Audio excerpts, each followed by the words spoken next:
네, 저는 8강에서 순환계와 신경계를 발표를 맡게 된 최정현이고요.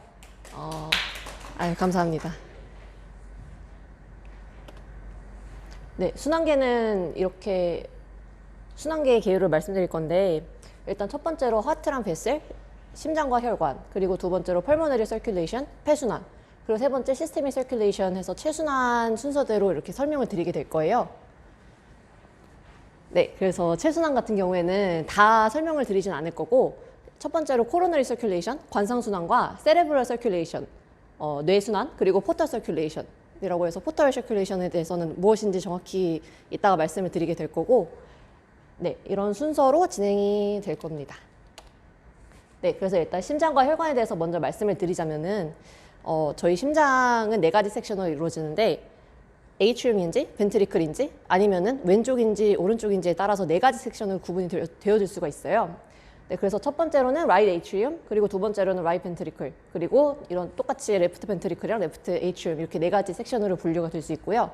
그래서 각각 심방 에이트리움은 심방, 그리고 벤트리클은 심실 이렇게 구분이 되어지는데, 심방 같은 경우에는 혈액이 들어오는 곳이라고 생각하시면 되고, 심실 같은 경우에는 이렇게 짜내듯이 해서 펌프질을 해서 저희 폐나 저희 몸 쪽으로 혈액을 내보내는 기관이라고 생각을 하시면 될 것 같습니다. 그래서 이거는 이제 유명한 말족이 있는데, 혈액이 들어오는 심방 그리고 심실 이 순서를 기억하기 위해서 방실이라는 말씀들을 많이 하시더라고요. 근데 솔직히 저도 그렇게 외우기도 했고, 저희가 웃을 때 실방실방 웃지는 않고 방실방실 웃으니까 심방에서 들어와서 심실로 나간다 이렇게 생각을 해주시면 될 것 같아요. 그리고 일단 심방, 심실 이렇게 4가지 섹션에 대해서 구분해봤고, 그리고 각각의 심방과 심실에 직접적으로 연결되어 있는 혈관에 대해서 말씀을 드리게 될 텐데, 이렇게 동그라미 쳐져 있는 부분들이 심방과 심실에 직접 연결되어져 있는 혈관을 리스트업 해놓은 것들이고요. 일단 크게 보면은 수페리어 베나 케바랑 인페리어 베나 케바 같은 경우에는 우심방에 연결되어 있습니다. 그리고 에오타 같은 경우에는 대동맥이라고 해서 가장 두껍고 몸으로 혈관을 내보내는 좌심실에 직접적으로 연결되어 있는 혈관이고요. 그리고 풀모너리 알터리랑 풀모너리 알터리 같은 경우에는 우심실로부터 폐로 혈관을 내보내는 혈관이고, 풀모너리 베인 같은 경우에는 폐로부터 혈액이 다시 좌심방으로 들어오는 혈관을 뜻합니다. 그리고 저희가 지금 혈관의 심장의 4가지 섹션이랑 거기에 연결되어 있는 혈관에 대해서 보았고, 그 다음에는 심장에 존재하는 판막에 대해서 말씀을 드릴 건데, 판막은 크게 2가지로 분류를 해보자면은 방실 사이에 존재하는 판막과 그리고 심실과 혈관 사이에 존재하는 판막으로 이루어져 있어요. 네, 그래서 이 판막의 존재 의의에 대해서 간단하게 말씀을 드리자면은, 저희가 혈액이 올바른 방향으로 가야 되는데 가끔씩 역류하는 경우가 있거든요. 그래서 이 역류를 막아주는 것이 판막의 역할이라고 볼 수 있습니다. 그래서 아까 말씀드렸듯이 방실 사이에 존재하는 판막 2가지를 말씀을 드리자면은 트라이커스피드 밸브 그리고 마이트럴 밸브 2가지가 존재하고요. 그리고 심실과 혈관 사이에 존재하는 것은 풀모너리 밸브와 에오틱 밸브 정도로 구분을 해볼 수가 있어요. 그래서 트라이커스피드 밸브는 이름에서부터 나오듯이 천판 3개로 이루어진 3천판이라고 부르기도 하고, 마이트럴 밸브 같은 경우에는 이름에는 여기는 써져 있지 않지만 바이커스피드 밸브라고 해서 2천판이라는 다른 이름으로 불리기도 합니다. 그리고 풀모너리 밸브 같은 경우에는 우심실로부터 풀모너리 아터리로 피가 나가는 그 중간에 위치해 있고요. 그리고 에오틱 밸브 같은 경우에는 좌심실과 대동맥 사이에 위치해 있어서 대동맥으로부터 좌심실로 혈액이 다시 역류하는 것을 막아주는 역할을 하고 있습니다. 이거는 제가 지금 설명을 다 드리지는 않을 건데, 저희가 나중에 본과 올라가면은 시험에서 굉장히 많이 보이는 사진이거든요. 그래서 심장이 저희가 이런 사진을 봤을 때는 굉장히 편리하게 왼쪽, 오른쪽 구분이 되어 있는데, 실제로 보면 심장이 살짝 왼쪽으로 회전을 하고 있는 상태예요. 그래서 저희가 아까 모식도로 봤던 것처럼 정확하게 왼쪽, 오른쪽 구분 지어지진 않고 이렇게 실제로는 이렇게 보이게 되는데, 이거는 그냥 여기서는 참고하시고 가시면 될 것 같아요. 네, 그리고 이거는 아까 다 말씀드렸으니까 이 슬라이드는 그냥 넘어가도록 하겠습니다. 네, 그래서 이제 심장에 대해서 말씀을 드렸고 혈관에 대해서 간략하게 말씀을 드리게 될 텐데 이제 심장에서 동맥으로 이제 혈액이 나가게 됐잖아요. 그러면은 동맥, 모세혈관, 정맥 순서로 혈액이 흐르게 됩니다. 그래서 동맥 같은 경우에는 여기 페란테시스 사이에 일레스틱 아터리라고 써져 있잖아요. 그래서 이게 탄성을 뜻하는 건데 동맥 같은 경우에는 보통 탄성도가 큰 혈관이라고 칭하고 정맥 같은 경우에는 유순도가 큰 혈관이라고 말하게 돼요. 그래서 이걸 제가 지금 말씀을 드리는 이유는 동맥 같은 경우에는 이렇게 혈액을 탄성 있게 짜주는 역할을 해가지고 모세혈관으로 피를 보내주고 모세혈관 같은 경우에는 그리고 정맥 같은 경우에는 피를 저장하는 저장고 역할을 하게 되거든요.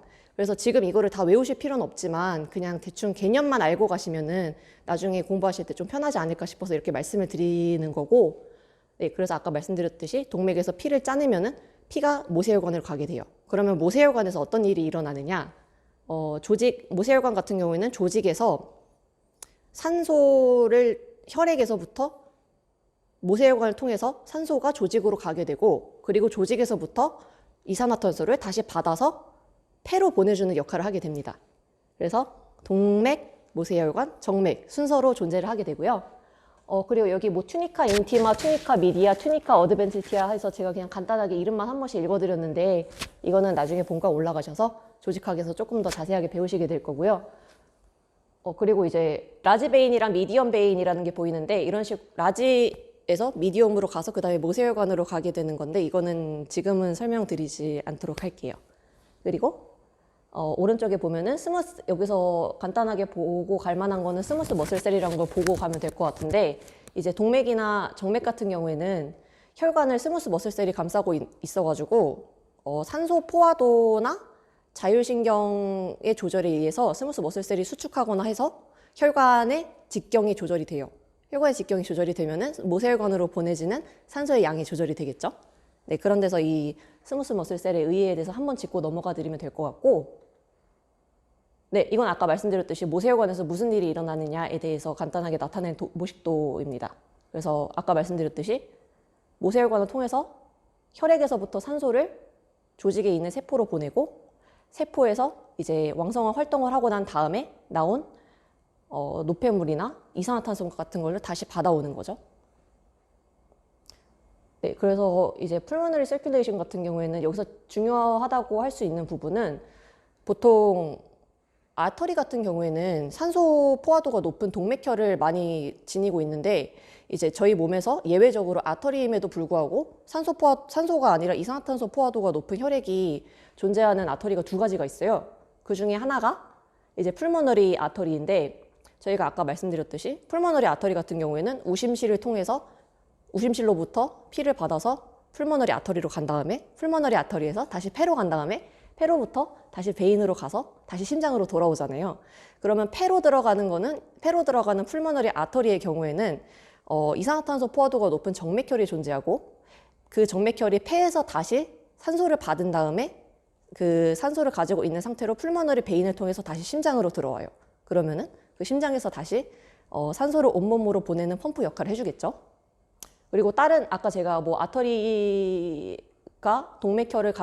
아터리가 산소 포화도가 높은 혈액을 가지고 있는 거에 대해서 예외가 두 가지가 있다고 말씀드렸는데 나머지 하나는 이제 모체랑 태아 사이에서 발생하는 건데 그거에 대해서는 나중에 좀 더 배우시면 될 것 같아요.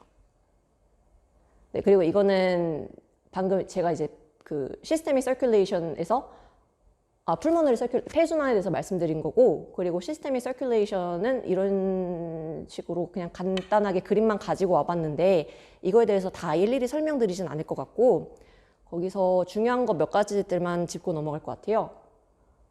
네, 그래서 이제 제가 짚고 넘어가고 싶은 것 중에 첫 번째는 코로너리 서큘레이션이라고 해서 관상순환에 대해서 일단 말씀드리고 싶은데 심장이 저희 몸으로 산소 포화도가 높은 혈액들을 보내주잖아요. 근데 심장도 산소가 필요하니까 심장에 혈액을 공급해주는 서큘레이션을 코로너리 서큘레이션이라고 해서 따로 이름을 붙여주게 돼요. 그래서 이거는 한국말로 하면 관상순환이고, 그리고 이거는 크게 라이트 코로너리 아터리랑 레프트 코로너리 아터리로 구성이 되는데 일단 이제 큼지막하게 그런 두 가지로 나누어지고 그리고 각자 여러 가지의 브랜치로 분지가 됩니다. 그래서 레프트 코로너리 아터리가 어느 브랜치로 분지가 되는지 일단 처음 말씀드려 보고 싶은데, 레프트 코로너리 아터리는 첫 번째로 서컴플렉스 브랜치랑, 그리고 여기에는 나와 있지 않은데 안테리어 인터벤트리큘라 브랜치로 분지가 되게 됩니다. 그래서 그 서컴플렉스 브랜치로부터 레프트 서컴플렉스 아터리가 나오는 거고, 그리고 안테리어 인터벤트리큘러 브랜치로부터 레프트 안테리어 디센딩 아터리라고 해서 줄여 말하자면 LAD가 분지하게 돼요.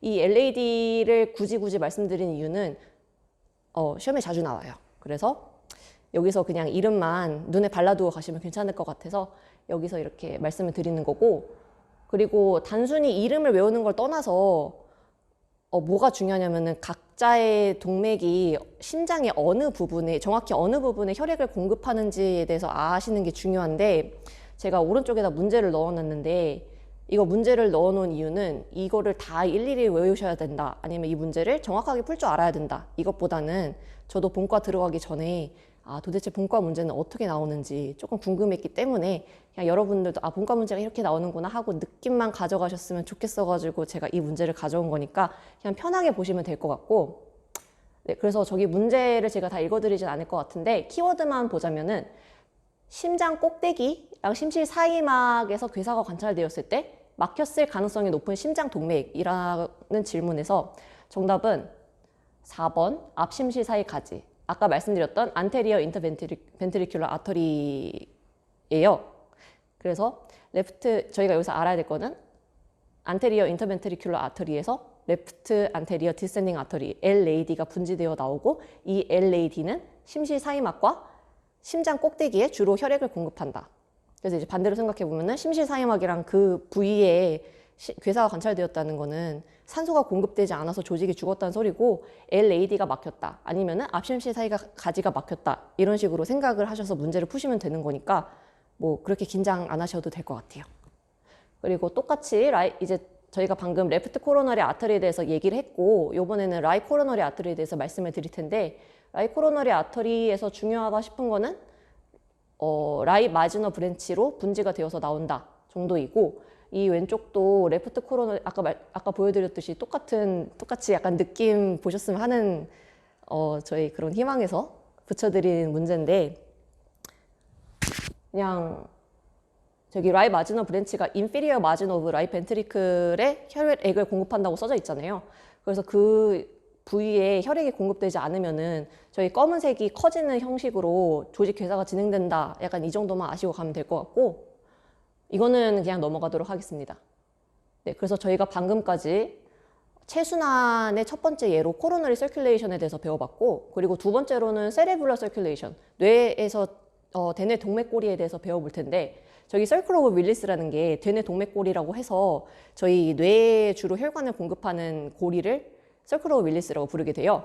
그래서 여기서 중요하다 싶은 거는 서클 오브 윌리스를 정확히 어떤 혈관들이 구성하고 있는지, 여기 왼쪽에 보면은 여러 가지 혈관들이 있고 이름들도 어렵잖아요. 근데 정확히 아셔야 될 거는 저기 오른쪽에 별 표시되어 있는 것들이 이것 정도만 눈에 바로 가시면 되지 않을까. 네, 그래서 한번 읽어드릴게요. 안테리어 커뮤니케이팅, 안테리어 세리블러, 포스테리어 커뮤니케이팅, 그리고 포스테리어 세리브럴, 이렇게 네 가지가 서클 오브 윌리스를 이루고 있는 네 가지 주요 혈관들입니다. 그리고 제가 방금 서클 오브 윌리스를 이룬다고 말씀드렸던 네 가지 혈관 이외에도 미들 세레브럴 아터리가 존재하는데, 이 미들 세레브럴 아터리 또한 여기 대뇌 피질에 혈액을 공급하는 역할을 하고 있고요. 그리고 안테리어 저기 저희 색깔로 표시되어 있는 혈관들이 대뇌 피질에서 어느 부분에 혈액을 공급하는지에 대해서는 그냥 적당히 느낌만 가지고 가시면 될 것 같아요. 그래서 저기 템포럴 로브 측면 쪽에는 미들 세레브럴 아터리가 혈액을 공급하고 있고, 그리고 뇌를 중간으로 잘라봤을 때 안쪽 미디얼 부분에서는 안테리어 세레브럴 아터리가 혈액을 공급하고 있고, 그리고 뒤쪽 부분은 포스테리어 세레브럴 아터리가 공급하고 있구나, 이 정도로만 아시면 충분하지 않을까 싶은데요. 네, 그래서 이거를 아시는 게 왜, 어느 부위에 혈액을 공급하는지 아시는 게 왜 중요하느냐라고 한다면은, 저희 대뇌 피질 같은 경우에는 저희 몸의 여러 가지 부위에서부터 감각 신호를 받고, 또 그 여러 가지 부위로 운동하라는 신호를 내보내는 역할을 하고 있는데, 저기 오른쪽에 제가 새로 붙여놓은 저 이상한 그림이 세리브럴 호문클루스라고 해가지고 각 대뇌 피질이 저희 몸의 어느 부분을 담당하고 있는지에 대해서 보여주고 있는 그림이에요. 그래서 저거를 뭐 아까도 말씀드렸지만 다 외우실 필요는 없고, 그러면은 어느 혈관이 막히면은 우리가 어떤 부위의 감각을 느끼는데 지장이 있을 수 있겠구나라는 정도로만 생각하시고 넘어가시면 될 것 같아요. 네, 그렇게 두 가지 말씀, 최순환에서 다시 한번 짚고 넘어가자면 코로너리 서큘레이션, 그리고 세리브럴 서큘레이션, 그리고 세 번째로는 포털 서큘레이션에 대해서 말씀을 드릴 건데, 제가 아까 동맥, 모세혈관, 그리고 정맥 순서로 혈액이 흐른다고 말씀을 드렸잖아요. 근데 이제 포털 시스템이라는 건 조금 특이한 양상을 띠고 있는데, 어떤 점이 감별점이 되냐면은 캐필러리가 모세혈관이 하나 더 존재를 해요. 그래서 동맥, 모세혈관, 그리고 모세혈관과 모세혈관 사이에 동맥이나 정맥 하나의 혈관이 더 존재를 하고, 그리고 그 두 번째 모세혈관으로부터 정맥을 통해서 또다시 혈액을 보내게 됩니다. 그렇다면 왜 이렇게 번거로운 짓을 하게 되는가? 뭐 그냥 간단하게 말씀을 드리자면은 영양분이나 호르몬을 전달하는 데 있어서 저게 더 효율적이기 때문인데, 이것 또한 나중에 더 자세하게 배우시게 될 거고, 지금은 그냥 포털 시스템이 저런 구성으로 이루어져 있구나 라는 것만 아시면 될 것 같아요. 그래서 이제 포털 시스템 같은 경우에는 저희 몸에서 세 가지 부위에 존재를 하는데, 여기 이 그림에서는 제가 두 가지만 보여드리고 있거든요. 그래서 왼쪽 같은 경우에는 간에 존재하는 포털 시스템, 서큘레이션 시스템에 대해서 보여드리고 있고, 오른쪽에서는 뇌하수체에 존재하는 포털 서큘레이션 시스템에 대해서 보여드리고 있어요. 간에서는 이제 제가 모세혈관이 두 개가 존재한다고 말씀을 드렸잖아요. 그래서 첫 번째 모세혈관 같은 경우에는 다이제스티브 트랙트에 존재를 하고 있고, 두 번째 모세혈관 같은 경우에는 간에 존재를 하고 있습니다. 그래서 이거에 대한 거는 다음 슬라이드에 더 자세하게 나와 있으니까 거기서 설명을 드리도록 하고, 그리고 두 번째 같은 경우에는 뇌하수체가 있는데, 이거는 시상하부에서 만들어진 호르몬을 전달하는 역할을 하고 있고, 뇌하수체 쪽에 존재하는 포털 시스템인데, 이것도 나중에 지겹도록 배우시게 될 테니까 여기서는 그냥 넘어가도록 할게요. 네, 그래서 저는 이거는 아까 봤던 그림, 왼쪽 같은 경우에는 뭔지 아실 거고, 그리고 밑에서는 이게 간에서의 포털 시스템이 도대체 어떤 기능을 하는지에 대해서 설명을 하고 있는 그림인데, 첫 번째 캐필러리 베드 같은 경우에는 스토막이랑 인테스틴에 존재를 하고 있어가지고 영양분이랑 톡신들이 흡수가 돼요. 그러면은 저희 몸에서는 톡신은 필요가 없고 영양분을 잘 저장을 해야겠죠.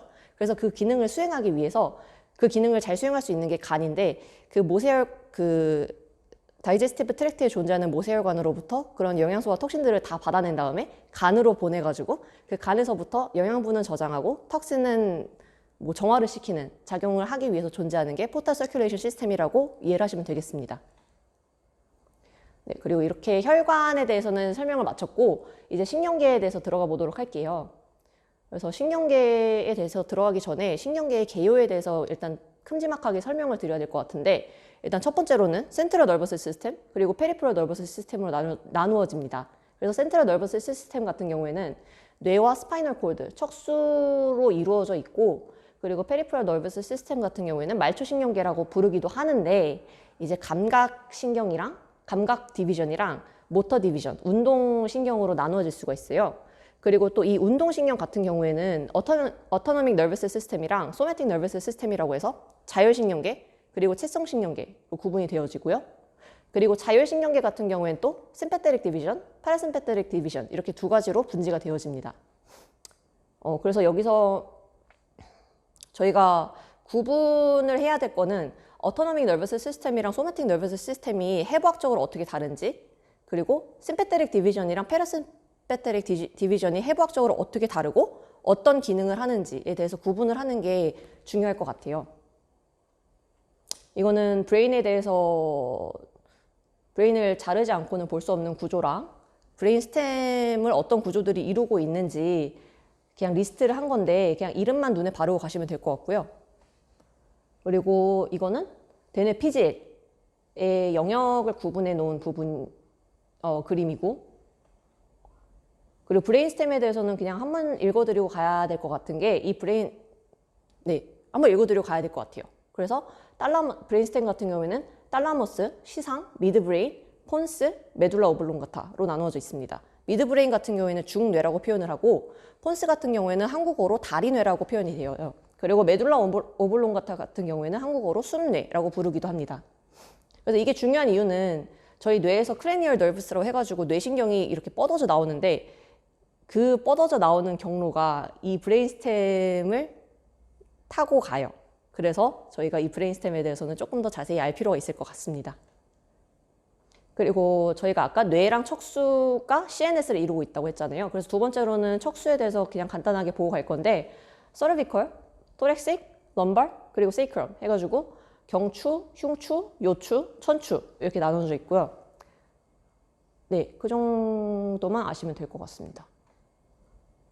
그래서 제가 아까 뇌신경 크레니얼 널브스가 존재한다고 했는데, 이 뇌신경 12쌍 같은 경우에는 이름을 다 아셔야 될 것 같아요.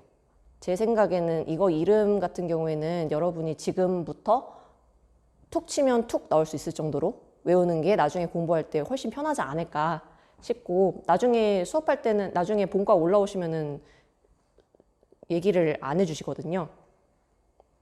그래서 CN1 같은 경우에는 올팩토리, CN2 옵틱, CN3 오큘로모터, CN4 트로클리어, CN5 트라이제미널, CN6 앱두센스, CN7 페이셜, 그리고 CN8 베스티뷸로 코클리어, CN9 글로소페린지얼, 10번 뇌신경 베이거스, 그리고 11번 액세서리, 12번 하이포글로설, 이 정도로 있는데, 기능 같은 거는 지금 모르셔도 될 거라고 생각을 하고요. 그냥 1번 뇌신경이 뭔지 툭 치면 툭 나올 수 있을 정도로 말씀드렸듯이 그 정도로 외우시면 될 것 같습니다.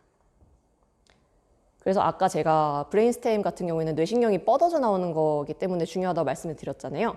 그래서 3번과 4번 오큘로모터랑 트로클리어 같은 경우에는 미드브레인 중뇌를 통해서 나오게 되고, 5, 6, 7, 8번 같은 경우에는 폰스를 통해서 나오게 돼요.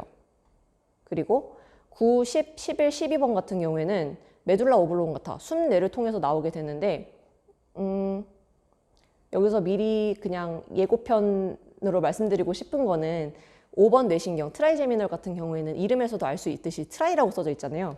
그래서 세 가지로 나누어져 있어요. V1, V2, V3. 이거에 대해서는 나중에 정말 지겨울 정도로 자세히 배우시게 될 거고, 그리고 10번 뇌신경 같은 경우에는 미주신경이라고 해서 저희 뇌신경 같은 경우에는 주로 이제 기능을 나중에 차근차근 보시다 보면 아시겠지만 주로 저희 얼굴 근육의 움직임에 관여하는 경우가 많은데, 저기 베이거스 같은 경우에는 앱도미널 올겐스, 저희 내장 장기들의 움직임에 관여하는 유명한 부교감신경이에요.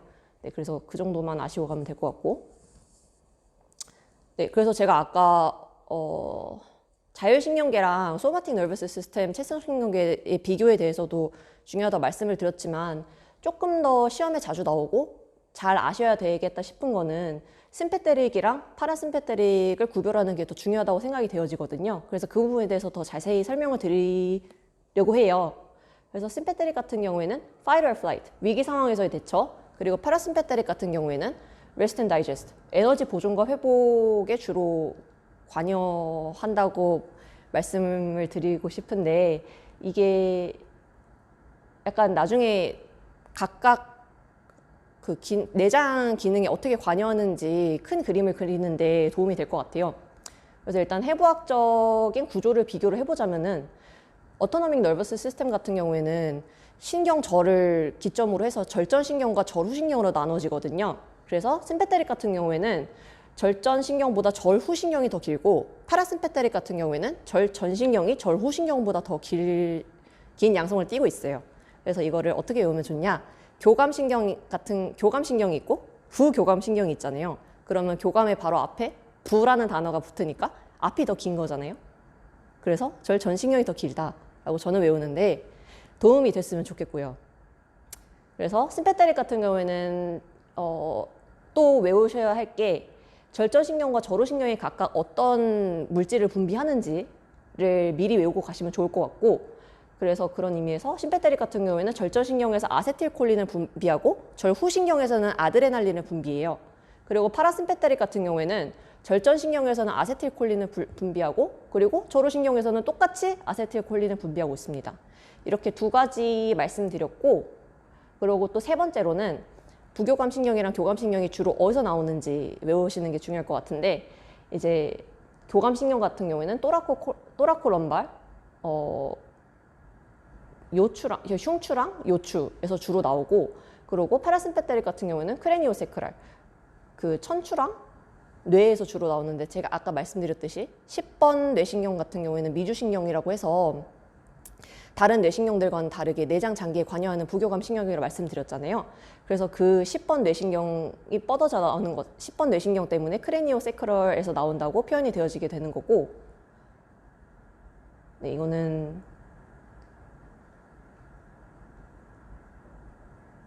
네, 그래서 교감 신경 같은 경우에는 저희가 교감을 하기 위해서는 따뜻한 심장이 필요하니까 중간에서 나오고, 부교감 신경 같은 경우에는 끝에서 나온다, 이런 식으로 외우시면 되지 않을까 싶습니다.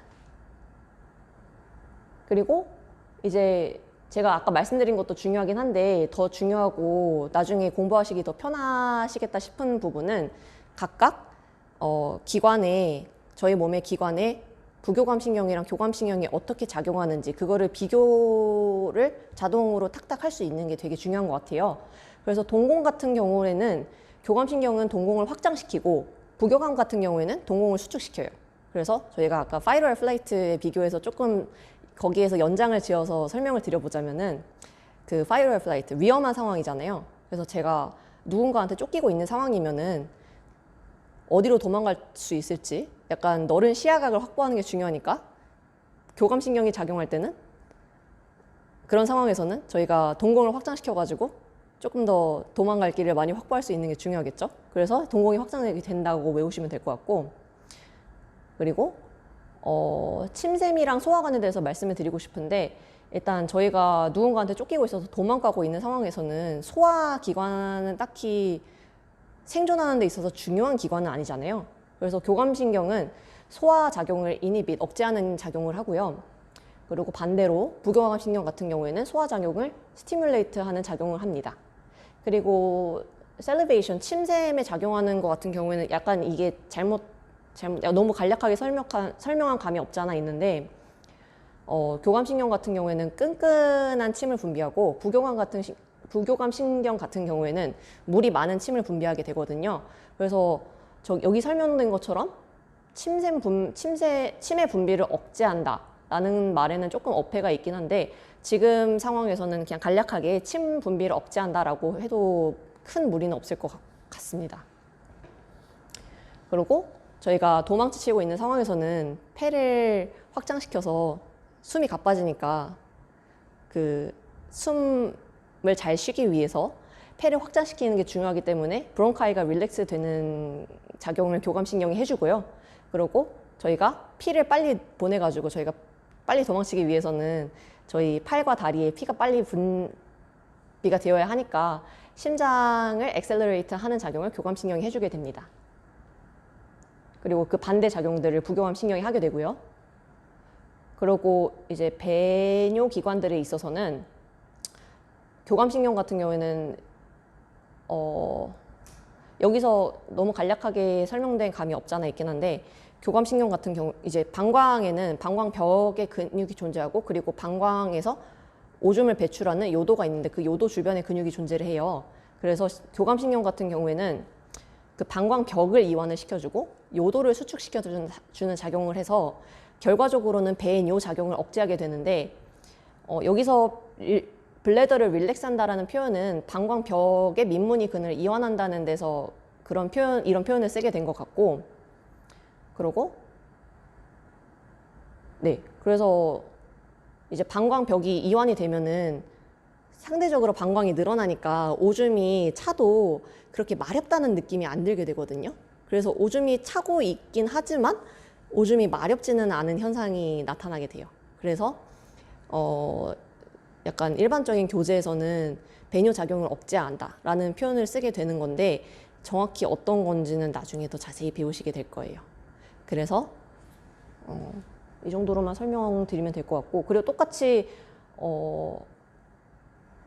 교감신경 같은 경우에는 렉텀 고창자를 이렇게 쪼아주기 때문에 그 안에 존재하는 배설물 같은 게 나오지 못해가지고 결과적으로 배변작용을 억제한다라고 표현을 하게 되고, 이제 부교감신경은 아까 말씀드렸듯이 그 반대 작용을 한다라고 간단하게 생각을 하시면 될 것 같은데, 그렇게 간단하진 않지만 여기서는 그렇게 간단하게 설명을 하고 가겠습니다. 네, 그리고 교감신경 같은 경우에는 이렇게 보이듯이 신장에서 에피네프린이나 노르에피네프린 같은 신경 호르몬들의 분비를 촉진하는 것도 있고요. 네, 여기 이렇게 각각의 기능을 비교해 놓은 표가 있는데, 조금 더 공부하시고 싶은 분들이 계시다면 이 표 말고 다른 표를 더 공부하셔도 될 것 같고, 근데 지금 당장은 이 표로 공부하셔도 큰 무리가 없다라고 말씀드리고 싶어요. 네, 그래서 이렇게 강의 마치도록 하겠습니다.